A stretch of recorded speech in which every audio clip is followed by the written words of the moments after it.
that is electronic configuration.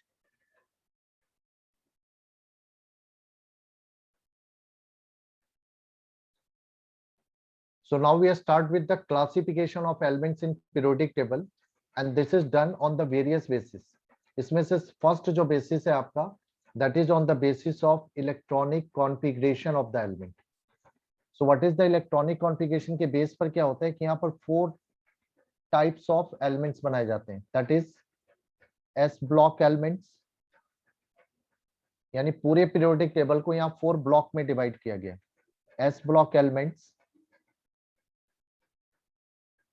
P block elements,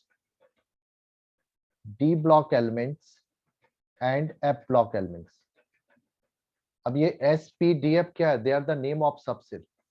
तो actual जब आप कॉन्फ़िगरेशन लिखते हो किसी भी एलिमेंट के, तो उसके इलेक्ट्रॉन सबसेल में फिल किए जाते हैं, S में, P में, D में और F में. तो इसी के बेसिस पर ये ब्लॉक बनाए गए. इसमें पूरे पीरियोडिक टेबल को ये 4 ब्लॉक में डिवाइड किया गया.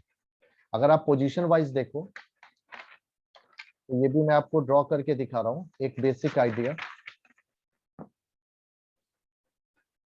इसमें देखो बिल्कुल जो पीरियोडिक टेबल का जो लेफ्ट हैंड पार्ट है, आपकी पूरी पीरियोडिक टेबल कुछ इस तरह के शेप में.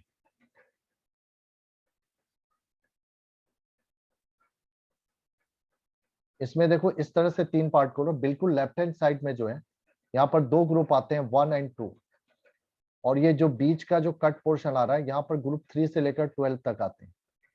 तो 1, 2 जो होता है this are called S block, यानी ये एस ब्लॉक एलिमेंट्स है. 3 to 12 को कहा जाता है डी ब्लॉक एलिमेंट्स. और यहाँ पर 13 to 18 टोटल आपके 18 ग्रुप हैं. This is called your P block. और जो लास्ट में नीचे रो साइड में आपके 2 रो रखे गए हैं, ठीक है, ये 2 रो में होते हैं. इसमें एक को लैंथेनाइट, दूसरे को एक्टेनाइट कहा जाता है. They are basically F block elements. तो पूरी पीरियोडिक टेबल को इलेक्ट्रॉनिक कॉन्फ़िगरेशन के बेस पर ये 4 ब्लॉक में डिवाइड किया गया. और ये ब्लॉक में डिवीजन किस बेसिस पर हुआ? This is on the basis of filling of last electron of elements in the subshell. अगर एलिमेंट का लास्ट इलेक्ट्रॉन एस सबसेल में फिल हो रहा है तो दैट मींस कि that is the S block element.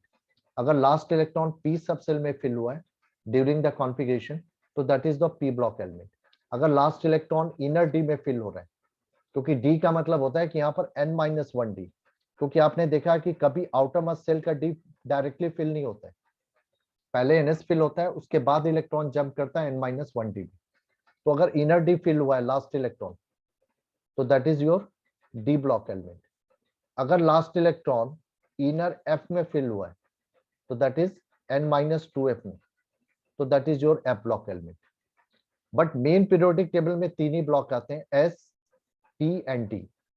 अब इन ब्लॉक्स के बारे में हमें जनरल थोड़ा सा इंट्रोडक्शन लेना है कि what are, how they are defined and what are their main characteristic.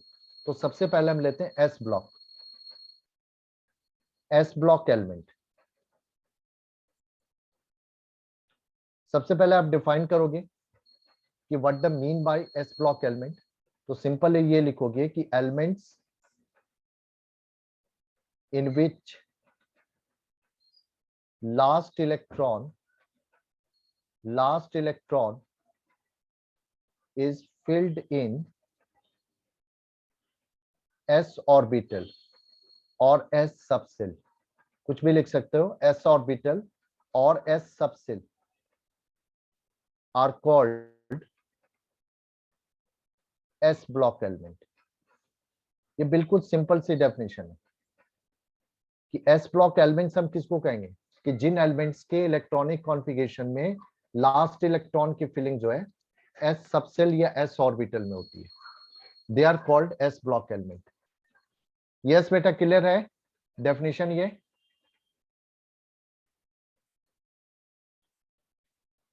हाँ बच्चों, क्लियर है डेफिनेशन? एस ब्लॉक एलिमेंट्स तो सिंपल, ठीक है. अब यहाँ पर देखो एक और इंफॉर्मेशन लेनी होगी, क्योंकि जिनमें जो भी एस ब्लॉक एलिमेंट होंगे इट मींस उनके लास्ट इलेक्ट्रॉन एस में फिल हुए. अब सभी में सेम एस फिल नहीं होगा, सभी में 2s ही फिल नहीं होगा, किसी में 3s फिल होगा, किसी में 4s फिल होगा. तो यहाँ पर बनता है एक जनरल इलेक्ट्रॉनिक कॉन्फ़िगरेशन जिसको हम लोग कहते हैं जनरल आउटर मस्ट, क्योंकि आउटर मस्ट की बात हो रही है, आउटर मस्ट इलेक्ट्रॉनिक कॉन्फ़िगरेशन। तो general outer must electronic configuration जो होगा एस ब्लॉक एलिमेंट के लिए, दैट इज NS1 to 2, क्योंकि S में मैक्सिमम 2 इलेक्ट्रॉन फिल हो सकते हैं, मिनिमम 1। N का मतलब यहाँ पर प्रिंसिपल क्वांटम नंबर है जो 1 से लेकर 7 तक हो सकता है, ठीक है। तो where N is equal to 1 to 7, यहाँ पर N की वैल्यू 1 to 7 होगी, ठीक है। अब इसमें देखो आपके S ब्लॉक एलिमेंट में कौन कौन से आते हैं। सबसे पहले आता है हाइड्रोजन, जिसमें 1s1 होता है। इसके अलावा ग्रुप 1 एंड ग्रुप 2। हाइड्रोजन मैंने अलग से क्यों लिखा है, क्योंकि हाइड्रोजन की पोजीशन अभी भी मॉडर्न पीरियोडिक टेबल में भी एम्बिगुअस है, क्योंकि रीजन क्या है कि इसकी प्रॉपर्टी ग्रुप 1 से भी मैचिंग है और ग्रुप 17 से भी मैचिंग है। यानी कुछ वे में ये S ब्लॉक की तरह दिखता है, कुछ वे में ये P ब्लॉक की तरह दिखता है। तो इसीलिए ये पूरी तरह से ना तो S ब्लॉक एलिमेंट है, ना पूरी तरह से P ब्लॉक है। तो थोड़ी सी पोजीशन अभी भी इसकी कंट्रोवर्शियल है, ठीक है। इसीलिए ग्रुप 1 में इसको शो जरूर किया जाता है, बट इसको ग्रुप 1 का एलिमेंट नहीं मानते, इसको एज कॉन्फ़िगरेशन के बेस पर ग्रुप 1 में शो कर दिया गया। अदरवाइज ग्रुप 1 में रिमेनिंग जो एलिमेंट है उनकी प्रॉपर्टीज से डिफरेंट है, क्योंकि ये नॉन मेटल है, वो आपके मेटल्स हैं, तो इसलिए मैंने इसको अलग करके लिखा। तो इसमें देखो 1s1 होगा, ग्रुप 1 में आपका लिथियम सोडियम उनमें 2s से स्टार्ट होगा। तो ग्रुप 1 और ग्रुप 2 के element along with the hydrogen, साथ में हीलियम भी आ जाएगा जो ग्रुप 18 में आता है, दैट इज 1s2। हाइड्रोजन और हीलियम को लेकर group 1 and 2, all these are called S block elements, क्योंकि इनमें लास्ट इलेक्ट्रॉन की फिलिंग जो है वह S सब सेल में हुई है। So this is called general valence shell और आउटरमोस्ट कॉन्फ़िगरेशन। अब इनकी जनरल कैरेक्टरिस्टिक हमें लिखनी है कि what are the characteristic of S block element.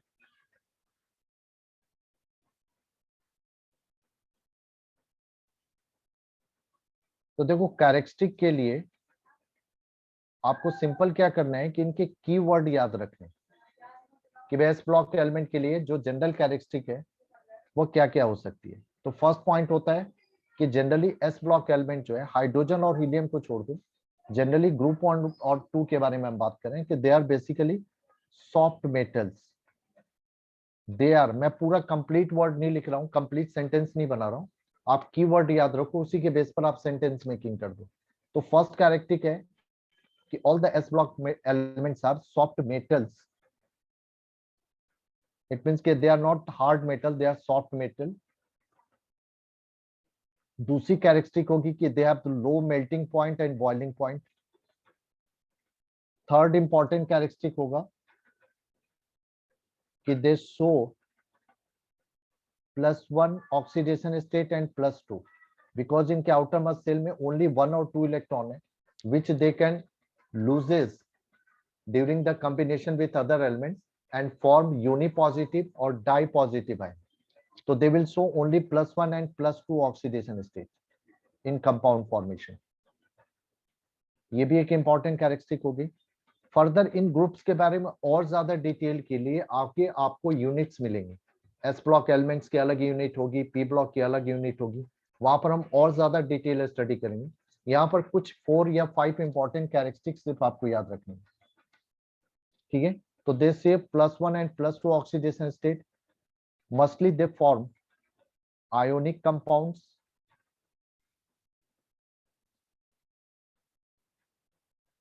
Fifth आप दे सकते हो कि they are strong reducing agent. It means कि इनमें ऑक्सीडाइजिंग कैरेक्टर बहुत ज्यादा है, they are strong reducing agent.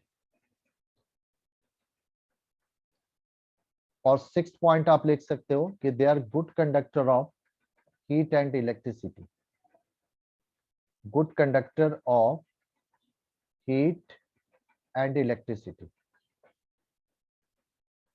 So yes बच्चों, ये आपके जनरल कैरेक्टरिस्टिक है S ब्लॉक एलिमेंट के लिए। आप सिर्फ की सर पॉइंट याद हाई रखो इसे। रिएक्टिविटी नहीं होगा? स्ट्रॉन्ग जब रिड्यूसिंग एजेंट आ गया तो उसी में रिएक्टिविटी आ गई बेटा। जो स्ट्रॉन्ग रिड्यूसिंग एजेंट होगा वही आपका हाईली रिएक्टिव भी होगा। रिएक्टिविटी भी दोनों तरह से देखी जाती है ना। Yes sir. तो आप एक ही पॉइंट आप दोगे ना, यहाँ पर एक ही पॉइंट के अलग अलग मीनिंग लिखोगे तो फिर कोई फायदा नहीं है, नंबर ऑफ पॉइंट बढ़ जाएंगे। तो इनमें से भी आपको सारे पॉइंट नहीं, कम से कम 4 या 5 पॉइंट याद रखने, क्योंकि क्वेश्चन जो आते हैं वो ज्यादातर 3 या 4, इससे ज्यादा पॉइंट आपको लिखने नहीं होते। तो ये मैंने कुछ इंपॉर्टेंट पॉइंट लिखा दिए जो यहाँ पर लिखने हैं आपको। अगर आता है कि right some important characteristic of S block element, तो आपको ये लिखना। या कई बार सिर्फ इतना ही आ जाता है कि right the outermost configuration of S block element, तो आपको सिर्फ ये लिखना है NS122 where value of n is 1 to 7। ये आपका एस ब्लॉक के लिए हुआ। अब आ जाओ दूसरे ब्लॉक पे। सेकंड आपका ब्लॉक क्या है? P block. अब देखो इसको मुझे डिफाइन करने में कोई खास दिक्कत नहीं है, क्योंकि आप ऑलरेडी पढ़ चुके हो कि ये डिवीजन जो है वो फिलिंग ऑफ लास्ट इलेक्ट्रॉन के ऊपर है। तो पी ब्लॉक का डेफिनेटली मीनिंग है कि जिसमें last electron of element is filled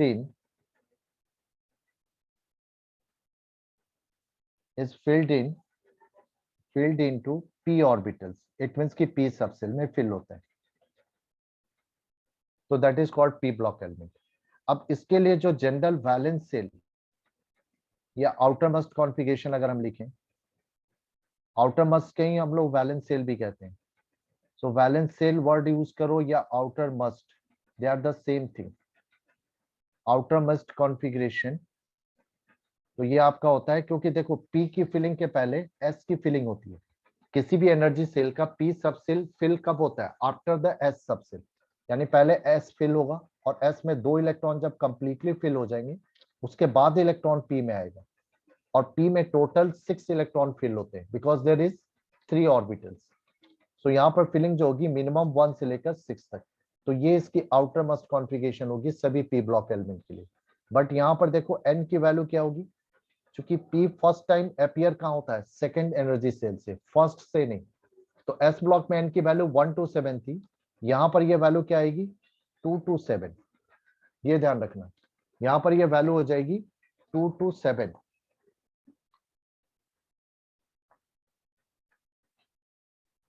तो ये पॉइंट अलग से आपको ध्यान रखना है। अब इसकी भी जो कैरेक्टरिस्टिक आप ये लिखोगे, characteristics point of P block, इसमें देखो सबसे पहला पॉइंट ये आएगा, एस ब्लॉक एलिमेंट जो है इंटायरली मेटल्स होते हैं। बट पी ब्लॉक ऐसा ब्लॉक है जिसमें मेटल और नॉन मेटल दोनों है। बाकी जितने भी ब्लॉक हैं, एस ब्लॉक है, डी ब्लॉक है, एफ ब्लॉक है, दे आर इंटायरली मेटल्स। उनमें जो भी एलिमेंट है वो मेटल्स हैं। बट पी एक ऐसा ब्लॉक है जिसमें मेटल और नॉन मेटल दोनों होते हैं। तो पहला इंपॉर्टेंट जो कैरेक्टरिस्टिक होगा इस ब्लॉक के लिए, it consist of both metal elements and non metal. इसमें दोनों तरह के एलिमेंट्स होंगे, मेटल्स एंड नॉन मेटल्स। ये एक बहुत इंपॉर्टेंट पॉइंट है। दूसरा इंपॉर्टेंट पॉइंट होता है दैट इज कि they form covalent compound.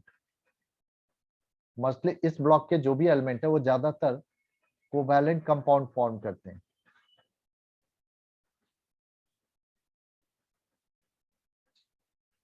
Mainly या लार्जली।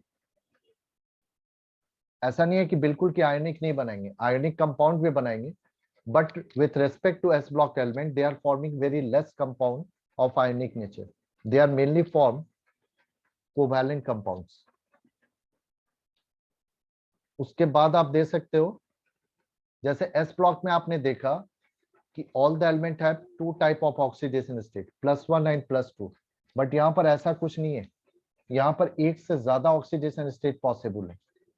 ये भी हमें ध्यान रखना है कि एक से ज्यादा ऑक्सीडेशन स्टेट यहाँ पर पॉसिबल है।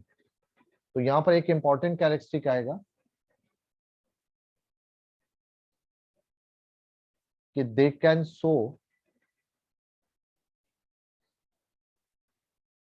Variable oxidation state.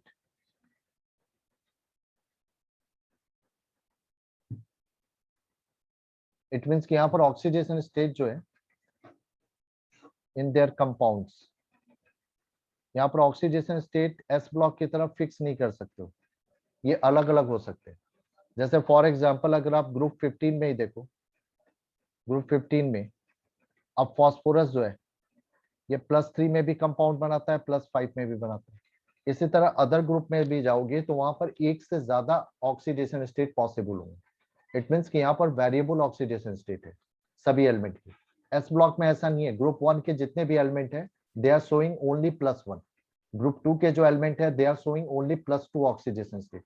बट यहाँ पर क्या है कि सेम ग्रुप में अलग अलग ऑक्सीडेशन स्टेट पॉसिबल, तो इसलिए यहाँ पर यह कैरेक्टरिस्टिक में लिखा गया कि they can show variable oxidation state, more than one oxidation state. जो नेक्स्ट पॉइंट आप लिखोगे वो आप ये लिख सकते हो यहाँ पर their ionization enthalpy. Ionization enthalpy का अगर हम आगे अभी पढ़ेंगे कि क्या होती है, केटायन बनने के लिए एलिमेंट या इलेक्ट्रॉन लूज करने के लिए एलिमेंट जो होता है certain amount of energy absorb करता है, that is called ionisation energy. So यहाँ पर इनकी आयनाइजेशन एनर्जी जो है, ionisation energy is higher than S block elements, S block elements. दूसरा ये दे सकते हो क्योंकि इनकी आयनाइजेशन एनर्जी हायर है, इट मींस कि इनमें रिड्यूसिंग जो कैरेक्टर होगा that is lesser than S block element, और यहाँ पर रिड्यूसिंग कैरेक्टर आपका चेंज होगा। इस केस में क्या होगा कि reducing character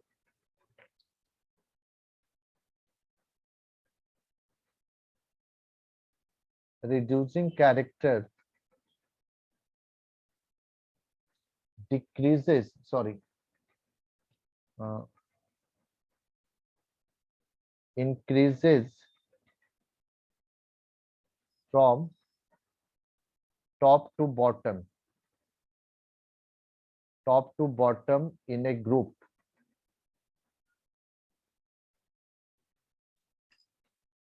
but oxidizing character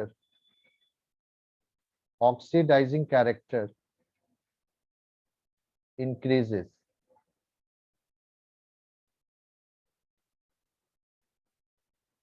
अब देखो इसका मतलब क्या है, देखो रिड्यूसिंग कैरेक्टर जो है that is a tendency to lose the electron, oxidizing character जो है that is a tendency to accept the electron और टू गेन द इलेक्ट्रॉन। तो यहाँ पर ऑक्सीडाइजिंग और रिड्यूसिंग दोनों कैरेक्टर एग्जिस्ट करता है, क्योंकि यहाँ पर मेटल भी है नॉन मेटल भी है। एस ब्लॉक में क्या था कि all are metals, so all have tendency to lose the electron only, क्योंकि वहां कोई नॉन मेटल नहीं है। बट यहाँ पर क्या मेटल भी है नॉन मेटल भी है, तो इसलिए यहाँ पर ऑक्सीडाइजिंग और रिड्यूसिंग कैरेक्टर दोनों मिलेगा आपको पी ब्लॉक एलिमेंट में। अब इस कैरेक्टर का ट्रेंड क्या होगा कि अगर आप ग्रुप में ऊपर से नीचे जा रहे हो टॉप टू बॉटम, तो आपका रिड्यूस होने की टेंडेंसी जो होगी वो इंक्रीज होगी। इसका मतलब कि ऊपर वाले एलिमेंट जो होते हैं वो पी ब्लॉक में वो जनरली नॉन मेटल होते हैं, और नीचे वाले जो एलिमेंट होते हैं ग्रुप में वो मेटल होते हैं।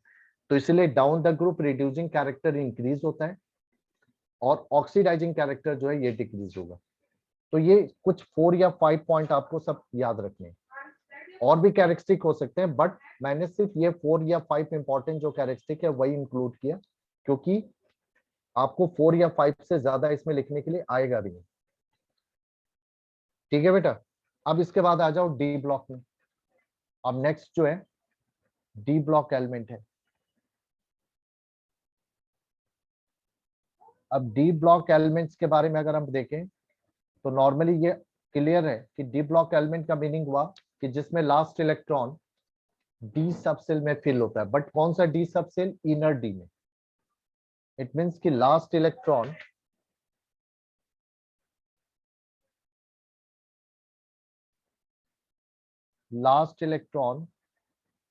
fills into inner d orbitals, जिसको हम डिनोट कैसे करेंगे, that is n-1d, outermost shell के बिफोर सेल वाले डी में फिल होगा। और यहाँ पर जो जनरल कॉन्फ़िगरेशन आएगी, जनरल आउटर मस्ट कॉन्फ़िगरेशन, तो यहाँ पर कॉन्फ़िगरेशन ये कैसे लिखा जाएगा, देखो लास्ट इलेक्ट्रॉन लिखा जाएगा n-1d 1 to 10 और ns यहाँ पर 1 to 2 मैंने लिखा है। हालांकि पहले ns फिल होगा, उसके बाद आपका इनर डी में जाएगा, और इस केस में inner D along with the outer s taken as a valence cell और outermost cell। तो इसलिए डी ब्लॉक की जो जनरल कॉन्फ़िगरेशन है वो इस तरह से लिखी जाती है। अब इसमें थोड़ा कंफ्यूजन होता है कि ns2 होना चाहिए, तो 1 to 2 मैंने क्यों लिखा है। आपको याद होगा जब आप क्रोमियम की कॉन्फ़िगरेशन लिख रहे थे तो मैंने आपको बताया था कि क्रोमियम में इनिशियली जो होता है वो 3d4 होता है, 4s2 आता है, लेकिन ये ग्राउंड स्टेट माना जाता है। और इसमें क्या होता है कि s का एक इलेक्ट्रॉन d में ट्रांसफर होकर इसको 3d5 बना देता है। तो कॉन्फ़िगरेशन जो एक्चुअल मिलती है हमें 3d5 4s1, यानी d में जब 4 होते हैं या 9 इलेक्ट्रॉन होते हैं तो s का एक इलेक्ट्रॉन शिफ्ट हो जाता है। तो ऐसे केस में s में इलेक्ट्रॉन का नंबर 2 नहीं 1 शो होगा, इसलिए मैंने यहाँ पर 1 to 2 लिखा है। अब क्लियर है बेटा, ये क्रोमियम और कॉपर वाली आपको याद करो कॉन्फ़िगरेशन कि क्रोमियम और कॉपर के केस में आउटर मस्ट s का एक इलेक्ट्रॉन शिफ्ट होता था इनर डी में, जिससे कॉन्फ़िगरेशन में s के अंदर इलेक्ट्रॉन का नंबर 1 रह जाता। तो ये उसी को ध्यान में रख के बनाया हुआ है कि जनरल जो वैलेंस सेल कॉन्फ़िगरेशन होगी वो आपके n-1d 1 to 10 और ns 1 to 2 होगा। अब इसकी देखो जनरल कैरेक्टरिस्टिक क्या होगी, अगर हम s ब्लॉक के लिए जनरल कैरेक्टरिस्टिक लिखें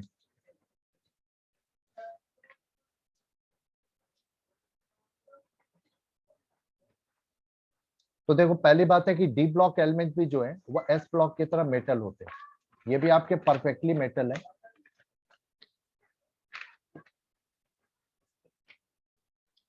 तो अब हम कैरेक्टरिस्टिक पॉइंट देख रहे हैं डी ब्लॉक एलिमेंट्स के लिए। Characteristics of D block elements,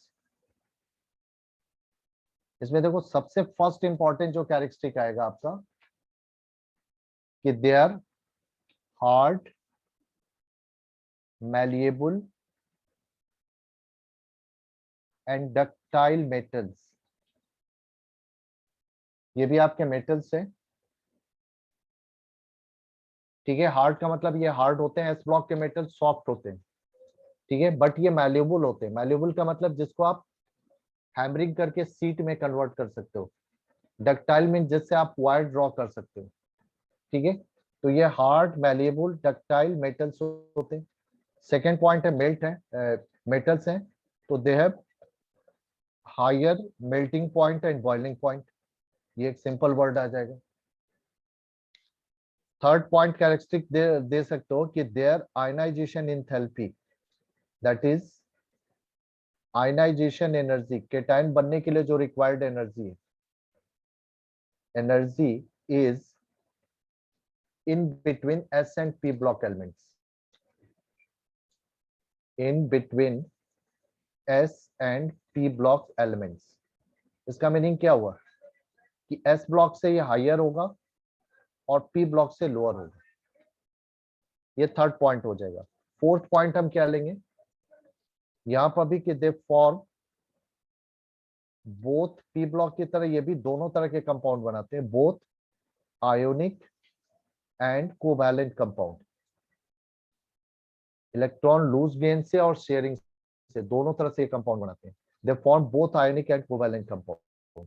देखो एस ब्लॉक जो है मेनली आयोनिक कंपाउंड बनाता है, पी ब्लॉक जो है मेनली कोवैलेंट बनाते हैं, कुछ बहुत आयोनिक बनाते हैं बट ज्यादातर कोवैलेंट। बट यहाँ पर दोनों तरह से कंपाउंड बनते हैं, इलेक्ट्रॉन लॉस गेन से और इलेक्ट्रॉन शेयरिंग से भी। सो इट मींस के they form both ionic and covalent compound, ठीक है। एंड फिफ्थ पॉइंट कि they are also called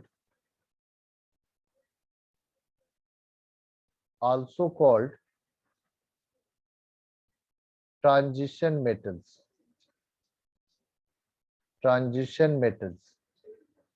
D block metals को हम ट्रांजिशन मेटल भी कहते हैं, क्योंकि एक तरह से डी ब्लॉक बिटवीन एस और पी है, तो एक तरह से यहाँ पर जो है एस से पी के बीच प्रॉपर्टी का ट्रांजिशन होता है through the D block element. यानी इनमें कुछ प्रॉपर्टी एस की आती है, कुछ प्रॉपर्टी पी की आती है। तो एक्चुअली यहाँ पर प्रॉपर्टी ट्रांजिट होती है from S block to P block, और ये इन बिटवीन आते हैं, तो इसीलिए इनको ट्रांजिशन भी कहा जाता है। इनके लिए वर्ड यूज होता है ट्रांजिशन मेटल्स। तो ये देखो कुछ इंपॉर्टेंट कैरेक्टरिस्टिक पॉइंट है। एक और पॉइंट दे सकते हो कि दे फॉर्म एलॉयज। एलॉयज आपको पता ही है, मिक्सिंग ऑफ टू और मोर metals in a certain composition. तो दे फॉर्म एलॉयज इजिली, इनसे एलॉयज का फॉर्मेशन होता है। तो ये 4 या 5 कैरेक्टरिस्टिक आप याद रखो डी ब्लॉक के लिए। और लास्ट है आपका, लास्ट क्या है आपका, एफ ब्लॉक। एफ ब्लॉक का हालांकि कभी पूछा नहीं है, ज्यादातर कैरेक्टरिस्टिक पूछा गया है एस की, पी की और डी की, बट फिर भी चलो एफ ब्लॉक भी मैं आपको करवा देता हूँ। एफ ब्लॉक एलिमेंट्स का मतलब हुआ कि जिसमें last electron fills into n-2f d orbit, n-2f orbitals, they are called f block elements। और इनके लिए जो आउटर मस्ट कॉन्फ़िगरेशन बनेगी, आउटर मस्ट कॉन्फ़िगरेशन, ये बहुत इंपॉर्टेंट है क्योंकि ये किसी भी ब्लॉक का आपको दे सकता है कि right the outer must electronic configuration of S block, P block, D block, F block. तो बेटा इसको जरूर याद कर लेना, ये 1 मार्कर क्वेश्चन आते हैं। तो इसकी देखो आउटर मस्ट कॉन्फ़िगरेशन होगी n-2f 1 to 14, इसके आगे लिखना है n-1d 0 to 1 और ns2, ये इसकी आउटर मस्ट कॉन्फ़िगरेशन होगी। n-2f 1 to 14 इलेक्ट्रॉन, इसके आगे d जो होगा उसमें इलेक्ट्रॉन 0 भी हो सकते हैं, 1 भी हो सकते हैं, एंड ns में 2, क्योंकि पहले ns फिल होगा उसके बाद f फिर d। ठीक है, तो ये आपके एफ ब्लॉक के हो गए। अब देखो इनकी जो कैरेक्टरिस्टिक पॉइंट्स है, इनकी कैरेक्टरिस्टिक बहुत कम है। तो इसमें देखो सबसे पहला इंपॉर्टेंट कैरेक्टरिस्टिक आता है कि जनरली ये आपके हेवी मेटल्स हैं, हेवी मेटल्स हैं, और अदर मेटल की तरह इनका भी मेल्टिंग और बॉइलिंग पॉइंट हायर है, higher melting point and boiling point. But ये इंपॉर्टेंट है कि ये वेट में काफी हेवी होते हैं। ठीक है, थर्ड पॉइंट दे सकते हो कि they show variable oxidation state, यानी more than 1 oxidation state, variable oxidation state. ठीक है, बट इसमें मस्ट कॉमन ऑक्सीडेशन स्टेट जो होता है एफ ब्लॉक के लिए, must common oxidation state is +3। But ये +3 के अलावा अदर हायर ऑक्सीडेशन स्टेट भी शो करते हैं, लाइक +4, +5, +6, +7, और कुछ केस में +2 भी शो करते हैं। इट मींस कि F block metals are also showing more than 1 oxidation state, but उन सभी के लिए कॉमन एक ऑक्सीडेशन स्टेट है जो सभी शो करेंगे, that is the +3। And the next characteristic point आप दे सकते हो कि most of the F block elements, most of the elements are radioactive। Radioactive का मतलब आपको पता है कि ऐसे एलिमेंट जो सेल्फ डिस्ट्रॉय होते हैं विथ टाइम, बिकॉज उनके न्यूक्लियस डिसइंटीग्रेट होते हैं तो आपके एलिमेंट डिस्ट्रॉय होते हैं। तो बहुत से ऐसे एलिमेंट हैं जिनमें न्यूक्लियस ब्रेक होता है जिससे एलिमेंट चेंज होता है, और इस फेनोमेनॉन को कहा जाता है रेडियो एक्टिविटी। क्योंकि जब आपका एलिमेंट का न्यूक्लियस ब्रेक होता है तो उससे अलग अलग तरह की हार्मफुल रेडिएशन इमर्ज होती है जिनको रेडियो एक्टिव रेज कहा जाता है। तो मस्टली जो है एफ ब्लॉक एलिमेंट जो है वो रेडियो एक्टिव एलिमेंट है। तो ये आपके 4 इंपॉर्टेंट कैरेक्टरिस्टिक होगी एफ ब्लॉक के लिए कि heavy metals, higher melting and boiling point, so variable oxidation state, and most of the elements are radioactive. Clear है बेटा? तो ये फर्स्ट क्लासिफिकेशन था, और ये क्लासिफिकेशन किस बेस पर किया गया? कॉन्फ़िगरेशन के बेस पर। एक सेकंड यहाँ पर भी क्लासिफिकेशन होती है, बट उसके पहले हम थोड़ा सा एक और कुछ वर्ड ले लें कि जैसे एस ब्लॉक और पी ब्लॉक, इन दोनों ब्लॉक को मिलाकर, कौन कौन से एस ब्लॉक और पी ब्लॉक, इन दोनों को मिलाकर कहा जाता है रिप्रेजेंटेटिव एलिमेंट्स, इन दोनों ब्लॉक को अगर आप कंबाइन कर दो, कौन कौन से, एस ब्लॉक और पी ब्लॉक, तो एस और P block elements combined way में is called as a main group elements, या इनको कहा जाता है रिप्रेजेंटेटिव एलिमेंट्स। रिप्रेजेंटेटिव एलिमेंट्स, ठीक है। उसी तरह से डी ब्लॉक एलिमेंट्स जो अभी मैंने बताया था, they are called transition elements. इनको ट्रांजिशन मेटल्स कहा जाता है या एलिमेंट्स कहा जाता है, ओके। और सिमिलरली, ओके अभी मैं, सिमिलरली एफ ब्लॉक एलिमेंट्स में दो रो बनती है, जिसमें फर्स्ट रो जो है दैट इज कॉल्ड लैंथेनाइट्स, और दूसरी रो को कहा जाता है एक्टेनाइट्स। और कंबाइंड वे में they are also called as a inner transition metals. इसके अलावा कुछ ग्रुप्स के भी स्पेसिफिक नेम दिए हुए हैं, जैसे group one is called alkali metals. और रीजन होता है, ऐसा नहीं है कि नाम ऐसे ही रखे गए। एल्केली इसलिए कहा जाता है क्योंकि ग्रुप 1 के एलिमेंट जो होते हैं they are alkaline in nature. उसी तरह ग्रुप टू को कहा जाता है एल्केलाइन अर्थ मेटल्स। अब देखो इसका रीजन क्या है, इसका रीजन ये है कि ग्रुप 2 के भी जो एलिमेंट्स है they are alkaline in nature and they are found mainly in crust of the earth. Group 1 के मेटल जो होते हैं वो अर्थ के क्रस्ट में ज्यादातर नहीं मिलते, पर ग्रुप 2 के मेटल जो है वो ज्यादातर अर्थ के क्रस्ट से ऑब्टेन किए जाते हैं, इसलिए इनको कहा जाता है एल्केलाइन अर्थ मेटल। उसी तरह से देखो एक ग्रुप 17 आता है, ग्रुप 17 को कहा जाता है halogens. Similarly group 18 this is called inert gases. Group 18 में जितने भी एलिमेंट हैं उनको इनर्ट गैसेस कहा जाता है, या उनको नोबल गैसेस भी कहा जाता है, या उनको रेयर गैसेस भी कहा जाता है। ये अलग अलग नाम है इनके, ठीक है। तो ये कुछ स्पेसिफिक नेम है ग्रुप वाइज भी, जो आपको याद रहने चाहिए, ठीक है। और इसके अलावा ये कुछ कॉमन है। इसके अलावा जो सेकंड क्लासिफिकेशन है that is on the basis of property. और ये क्लासिफिकेशन आप अर्लियर 10th क्लास में आई थिंक बहुत कुछ पढ़ चुके हो। ऑन बेसिस ऑफ प्रॉपर्टी के बेस पर इंटायर पीरियोडिक टेबल जो एलिमेंट्स है इनको दो कैटेगरी में डिवाइड किया गया। हालांकि 3 कैटेगरी बनती है, बट मेनली कैटेगरी 2 ही है। एक है आपका मेटल्स का, दूसरा नॉन मेटल्स का, ये प्रॉपर्टी के बेस पर है। और तीसरा होता है एक मेटालॉइड। आई थिंक ये आपको पता होगा कि एक पार्टिकुलर सेट ऑफ प्रॉपर्टी जो होती है वो अगर वो एलिमेंट शो कर रहा है, ये प्रॉपर्टी क्या होती है, सॉलिड होना। यस बेटा। सर अभी फोन की बैटरी डेड जाने वाली है, तो सर मैं कह रहा था कि जो आपने बोला था कि बात करने के लिए, तो सर मैंने सर से पूछा था, तो सर कह रहे कि वो दूसरा नवीन है। 1 मिनट में इसके बाद, अभी क्लास के बाद बात कर रहा हूँ, ठीक है। आप मुझे फोन करो जरा क्लास के बाद, ठीक है। ये देखो नहीं सर, आपको ये मतलब क्लास, सर बोल रहे थे कि वो दूसरा नवीन है जिससे मतलब आपको बात करनी थी।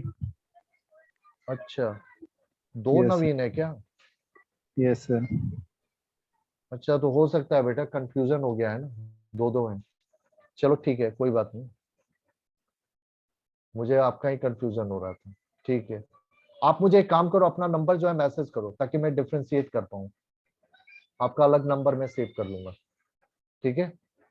अब देखो मेटल की कैरेक्टरिस्टिक आपको पता ही है, सॉलिड होना, गुड कंडक्टर ऑफ हीट और इलेक्ट्रिसिटी होना, मैलिएबल होना, डक्टाइल होना, ये जो प्रॉपर्टी आपने पढ़ा है वही प्रॉपर्टी। नॉन मेटल, हाँ अगर ब्लॉक वाइज देखोगे आपके 4 में से 3 ब्लॉक मेटल के हैं, एक ही ब्लॉक है जिसमें नॉन मेटल होते हैं, and that is P block. Metalloid का मतलब होता है कि ऐसे एलिमेंट इनमें कुछ प्रॉपर्टी मेटल के साथ साथ नॉन मेटल की भी होती है, उनको आप मेटालॉइड कहते हैं। ठीक है, मेटालॉइड बहुत लिमिटेड है। मेटालॉइड आगे चलकर जब हम ग्रुप पढ़ना शुरू करेंगे तो उसमें आपको पता लग जाएंगे। ज्यादातर ये भी आपको कहाँ मिलेंगे, पी ब्लॉक में ही मिलेंगे मेटालॉइड, क्योंकि पी ब्लॉक में मेटल और नॉन मेटल दोनों है। तो इसमें क्या होता है कि ब्लॉक के अंदर बाउंड्री पर जो एलिमेंट होते हैं they are called as a metalloid, क्योंकि sometime they are showing the property of metal, sometime they are showing the property of non metal। तो ये बेटा था classification of elements, ठीक है, in the periodic table। अब next क्लास से we will start with the periodicity in property, जो आपका बेसिक टॉपिक है इस चैप्टर के लिए, जिसमें आपके ionisation enthalpy, electron gain enthalpy, इनके ट्रेंड के बारे में पढ़ना है, इनके रीजन के बारे में पढ़ना है। तो ये सब कुछ हम पढ़ेंगे नेक्स्ट क्लास से। अब जो जनरल इंट्रोडक्शन था वो सारा हमारा कंप्लीट हो गया। ठीक है बेटा, तो आज की क्लास के लिए इतना सफिशिएंट है, इसको आप रिवाइज करो, फिर नेक्स्ट क्लास से हम प्रॉपर्टीज के बारे में पढ़ेंगे, that is periodicity in properties. Yes sir. Okay sir, okay thank बेटा, you. Thank you thank you बेटा। सर। नवीन आप मुझे एक बार ना अपना मैसेज ये कर देना फोन नंबर के साथ, आपके ओके पास सर। है मेरा नंबर, यस सर। ताकि कंफ्यूजन ना हो सके। ठीक है बेटा।